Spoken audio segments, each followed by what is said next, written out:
दोस्तों, आप देख रहे हैं देसी हॉरर किंग। वीडियो में आगे बढ़ने से पहले अगर आपने हमारे चैनल को सब्सक्राइब नहीं किया है तो कर लें और बेल आइकन को ज़रूर प्रेस कर दें। तो चलिए बढ़ते हैं आज की कहानी की ओर। दोस्तों, ये घटना सन 1990 की है, जब मेरा दोस्त मिथिलेश काफ़ी लंबे समय बाद शहर से गांव लौट रहा था। रात के यही 12 बजने को थे जब मिथिलेश ट्रेन से नीचे उतरा तो स्टेशन पर कुछ गिने चुने लोग थे। मिथिलेश स्टेशन से बाहर निकला और उसने अपनी नज़र चारों तरफ घुमाई, पर उसे कोई भी साधन नहीं दिखाई दिया। तो मिथिलेश वहीं स्टेशन के बाहर एक पेड़ के नीचे बैठ गया और वहीं पर दो आदमी और बैठे थे जो आपस में बातें कर रहे थे। कुछ देर सोचने के बाद मिथिलेश ने पैदल ही जाना घर ठीक समझा, क्योंकि मिथिलेश का स्टेशन से घर 1.5 किलोमीटर दूर था। तो मिथिलेश घर की ओर निकल पड़ा।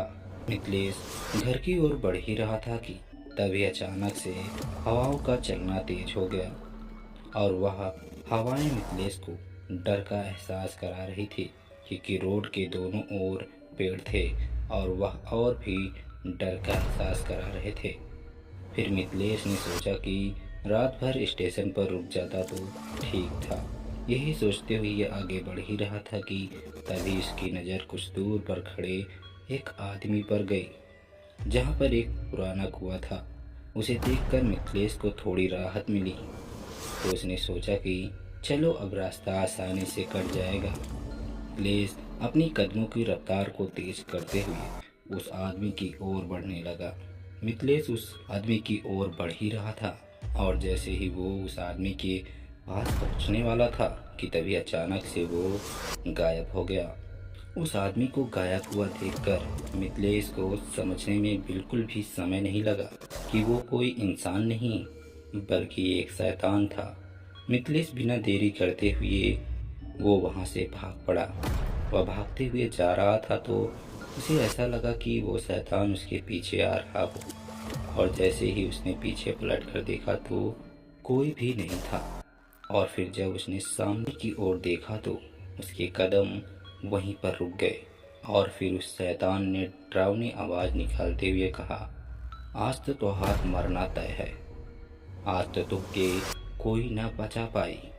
उस शैतान की यह बात सुनकर मिथिलेश के हाथ पैर कांपने लगे कि तभी किसी ने उसके कंधे पर हाथ रखा और जब उसने उस ओर देखा तो उसके होश उड़ गए। दरअसल मिथिलेश ने अपने बड़े भाई को देखा जो बहुत पहले ही मर गए थे। मिथिलेश को अपनी आंखों पर यकीन नहीं हो रहा था कि तभी उसके बड़े भाई उसका हाथ पकड़ के लेकर जाने लगे और वो शैतान भी अचानक से गायब हो गया। गायब होते होते उस शैतान ने कहा, आज तो तोहार बड़ा भाई बचा लिया, नहीं तो आज मैं खून से खेलता। इतना बोलकर वो गायब हो गया और मिथिलेश के बड़े भाई मिथिलेश को घर के पास छोड़कर गायब हो गए। और फिर मिथिलेश ने घर पे सारी बात बताई। दोस्तों, आप सभी को ये वीडियो कैसा लगा हमें कमेंट करके ज़रूर बताएं। फिर मिलेंगे एक और ऐसी कहानी के साथ। तब तक अपना ख्याल रखें।